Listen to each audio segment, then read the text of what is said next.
બસ દાદા. તો ડગલાની વાત મેં એટલે કરી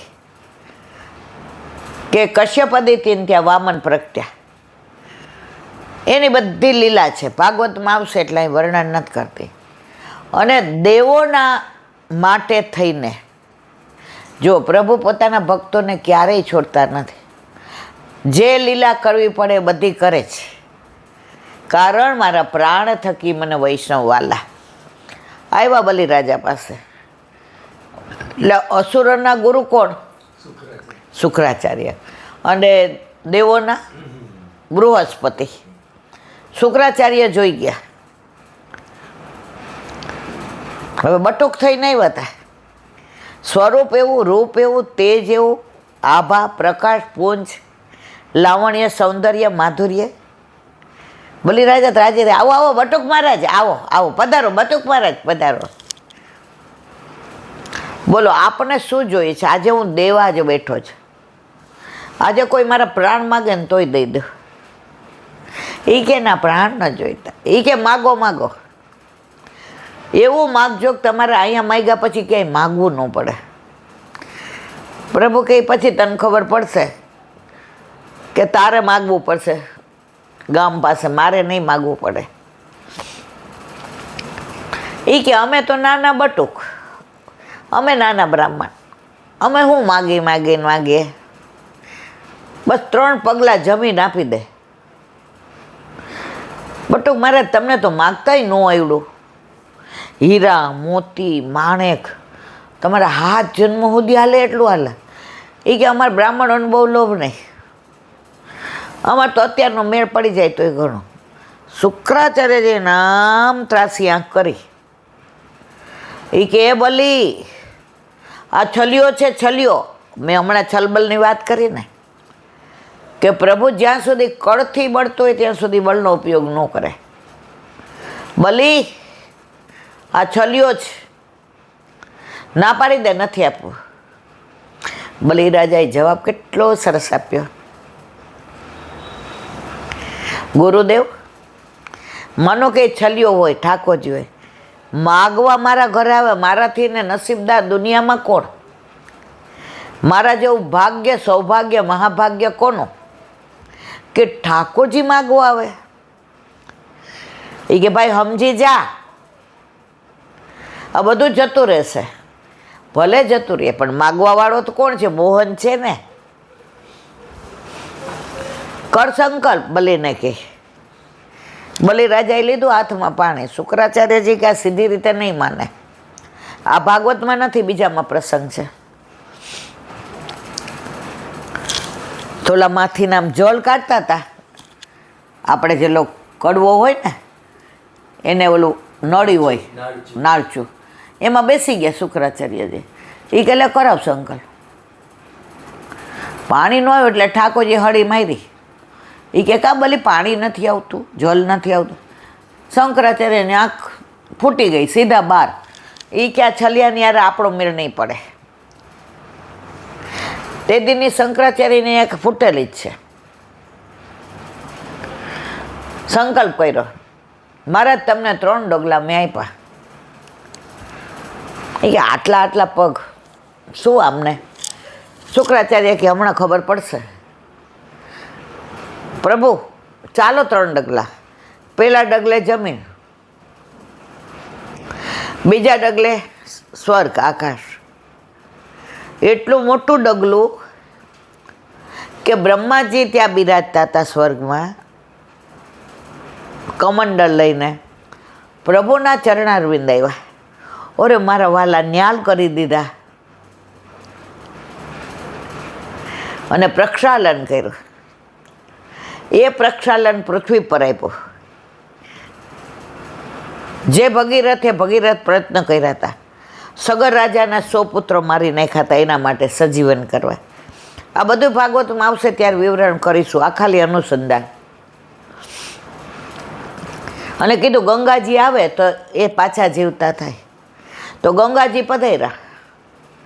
ગંગાજીનો પ્રવાહ એવો ધસમસતો, પ્રભુનું ચરણ કેવું હશે કે પ્રક્ષાલન કરવાથી ગંગાજી પ્રગટ્ય થયા. એનો કેવો પ્રવાહ, નીચે કોઈ ઝીલે? હવે કોણ ઝીલે? શંકર ભગવાન કે હું જટામાં ઝીલા. અવાજ એટલા કરતા હતા કે આવતા હતા તો જાણવું ઋષિને અવાજ આવતો તપમાં, પી ગયા. એ કે લે હા હા આટલા તપ કર્યા ને હવે વિનંતી કરી અને પાછા કાનમાંથી કાઢ્યા. તો જાનવી ઋષિ પી ગયા હતા ને પાછા આપ્યા એટલે એક નામ પડ્યું જાનવી, અલકનંદા, ગંગા, ભાગીરથી, કેટલાય નામ પડ્યા ગંગાજીના. દરેકને લીલા પ્રમાણે નામ છે તો ગંગાજી છે. હવે ત્રીજું ક્યાં મૂકો? આપણા ઘરમાં કોક આપણને પૂછપૂછ કરે ને, છોકરાઓ નાના હતા ને હું કહું આજે જો કમાડો નથી આવ્યો, વાસણ મારે ઘસવાના, એક જણ લૂછી દો ને એકદમ ઘસી દો. છોકરી તો હતી નહીં, ઓફિસ જવાનો ટાઈમ થઈ જાય 2 વાગે, આવવાનું હોય એટલે ઓલા પૂછવા આવે મમ્મી આ બહેણી ક્યાં મૂકું? એટલે હું કહું એ ઉપર મૂકી દે. પણ ઉપર ક્યાં? હું કહું મૂક મારા માથે. ગુસ્સો આવે ને. તો બલિરાજાને તો આ 2 ઓલા એ બધું લઈ લીધું. એ કે ત્રીજું ક્યાં? એ મૂકો મારા માથે. એ કે મૂકો. ઠાકોરજીએ મૂકી દીધું. લે ત્યારે પાતાળમાં. બલિરાજા ઉપર પ્રભુ પ્રસન્ન થયા. રાજ તો મળી ગયું દેવોને. પ્રભુ કે માગ આપ મારા દ્વારપાલ. પ્રભુ કે તારા પર પ્રસન્ન છે. તો 4.5 મહિના ઘણાનું એવું માનવું છે. ઓથેન્ટિક છે કે નહીં મને ખબર નથી, કે પ્રભુ દ્વારપાલ રહ્યા પાતાળમાં. લક્ષ્મીજી ચિંતા કરે આ વિષ્ણુ ભગવાન કાં એવા નહીં. નારદજી આવ્યા, નારાયણ નારાયણ, શું નારાયણ નારાયણ કરસ? ક્યાં ગયા તારા નારાયણ? એ કે એ તો વોચમેન છે. શું બોલ બોલ કરે છે? હા દ્વારપાલ, તમારા ધણીના દ્વારપાલ. કે આખી વાત કરી. લક્ષ્મીજી કે નારદ ઉપાય શું? એ કે આ રક્ષાબંધનને રાખડીને દોરો બાંધો બલિરાજાને અને કાપડામાં લઈ આવો તમારા દ્વારપાલને પાછા. લક્ષ્મીજીએ રાખડી બાંધી. બલિરાજા પ્રસન્ન થઈ ગયા. લક્ષ્મીજી મારી બેન મને રાખડી બાંધે, માગ. એ કે તાર દ્વારપાલ બહુ સરસ છે, રૂપાલને આપી દે. મૂળ સ્વરૂપનો ખ્યાલ આવ્યો. વાહ પ્રભુ મારા માટે કેવી લીલા કરી. દેવ માટે થઈને આપ કેવા વામન બન્યા.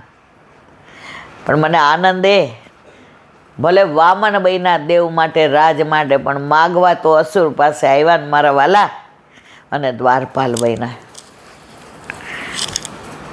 તો વામન જયંતી આજે. તો સર્વસ્વ સમર્પણનો દુનિયામાં કોઈએ સર્વશ્રેષ્ઠ દાખલો બેસાડ્યો હોય તો બલિરાજાએ. તો સમર્પણ શ્રેષ્ઠ કોનું? મર્યાદામાં બલિરાજાનું, અને પુષ્ટિમાં કોનું? માણેકચંદનું. આ વાર્તા બધા જાણતા હોય એટલે હું વિવરણ નહીં કરું. ગુસાઈજીને સરને માણેકચંદ આવ્યા.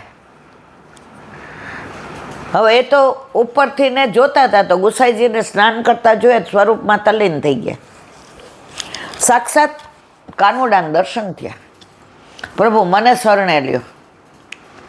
શરણે લીધા એટલે બ્રહ્મ સંબંધ મંત્ર, દાર આગાર પુત્ર આપ્ત વિથ, બધુંય સમર્પણ. આપણે બધા બોલીએ છીએ. માણેકચંદ બોલ્યા પણ જેવું બોલ્યા એવું આચરણ કર્યું. આપણે ફક્ત બોલીએ છીએ, આચરણ કરતા નથી, એટલે ફલિત નથી થતું. ઘરે ગયા, ઘર વખરી, હીરા મોતી માણેક સોનું ચાંદી રૂપિયા બધું જ ભેગું કરી ગુસાઈજીના ચરણારવિંદમાં મૂકી એક ધોતી પહેરી હતી બંડી. પ્રભુ આ મારા પાસે રહ્યું આપનું, આ આપનું જ, મારું નથી, મેં તો સર્વસ્વ સમર્પણ કર્યું. ગુસાઈજી કે આવું ના હોય ગાંડા, સર્વસ્વ એટલે સર્વસ્વ. આપે જ બ્રહ્મ સંબંધ મંત્ર બોલાવ્યો ને, સર્વસ્વ સમર્પણ. મારવાલા ગુસાઈજીએ સમજાવ્યો કે 10,000 લે, ધંધો કર. તો મર્યાદામાં શ્રેષ્ઠ સમર્પણ કોનું? બલિરાજાનું. અને પુષ્ટિમાં માણેકચંદનું. આ બધી વાતો કરીએ ને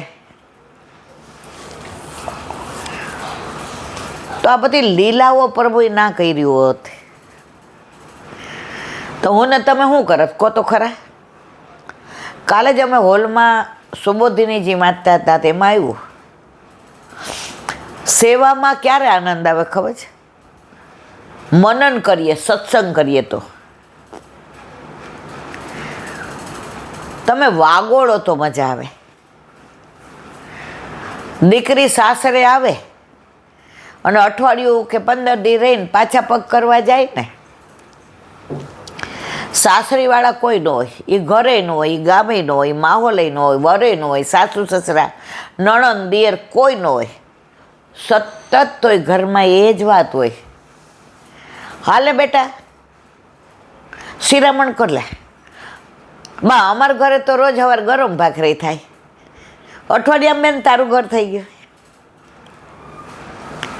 વાગોળવાનું.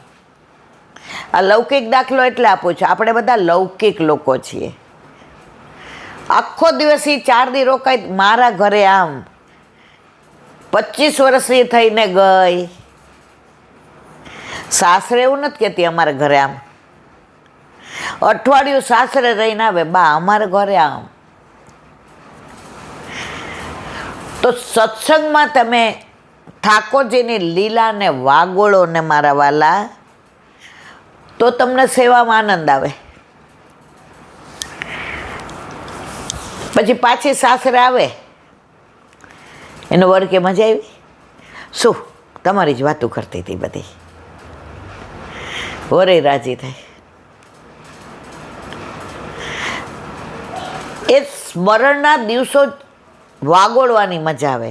એમ પ્રભુની સેવામાં જગાવવા, અરોગાવવું, ઝારીજી ભરવા, શૃંગાર કરવા, સ્નાન કરાવવું, વસ્ત્રાભૂષણ ધરવા, સામગ્રી બનાવવી, સામગ્રી ધરવી, કીર્તન કરવા, કીર્તનના ભાવ સમજવા. હજુ ઓલું કીર્તન એક ગોરસનું ગાયું તો બધી ગોપીઓ નીકળી હારે, નાની ને મોટી ને, એટલે બધાય આગળ વહી ગઈ. પ્રભુએ વચલીને રોકી લીધી. એ કે જવા દો, કેવું ખરાબ લાગે. બધાય ગયા, મને એકને રોકી. બધાને રોક્યા હોય તો ખરાબ ન લાગે. પછી મારે ઘરે ખબર પડે તો આ રસ લીલા જ, કારણ કે ગોરસ દાન ઠાકોરજી ચતુર શિરોમણી, ચંદા એ ચંદા, ચાંદની જેવી જેનામાં શીતળતા, ચંદ્ર જેવું જેનું રૂપ, ચંદ્ર દ્વારા અમૃત સિંચાય, ચંદ્ર દ્વારા વનસ્પતિ થાય, ચંદ્ર દ્વારા શીતળતા મળે. તું તો ચંદ્રય ખરી અને ચાંદની ખરી, તને કેમ રોકી કહું. ચંદ્રાવલીજી ત્યાં તો જેમ જેમ વખાણ કરે એવા રાજી થાય. લૌકિકમાંય આપણું કામ કોઈને હોય ને વખાણ કરવા માંડે ને શરૂઆતમાં, હવે મને થોડી થોડી ખબર પડવા માંડી. પહેલાં તો તમે મને સમજાવતા, ગોટી તું સમજ, આ તારો લાભ લેવા માટે કહે. હું કહું ના, તમે તો એવા જ છો. પછી જ્યારે હાચે એવું થાય ને ત્યારે ખબર પડે. તને કેમ રોકી? આગળવાળીનું દૂધ એકનું ગોરસ ચાખ્યું ને હાવ છીછરું, હે મોઢામાં ન ગરે.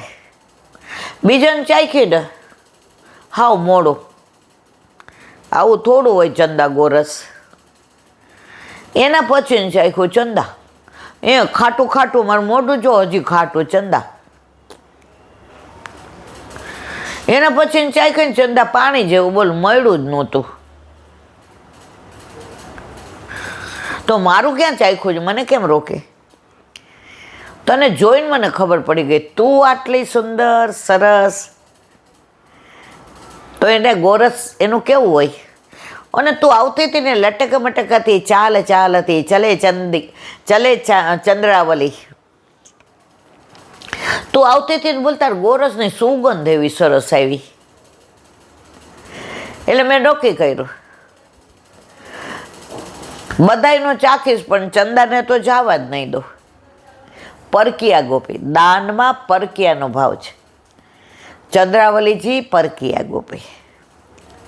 ચંદા આ કેવી રીતે મેળવસ? કયા હાથે મેળવસ? આટલું સુંદર હે? એ કે ક્યાં હજી ચાખ્યું છે? એ કે ચાયખા પેલા જોઈથી આવી ખબર પડે જ. બોલ હવે તો એને કેવી રીતે જવા દો? હવે ચખાડ.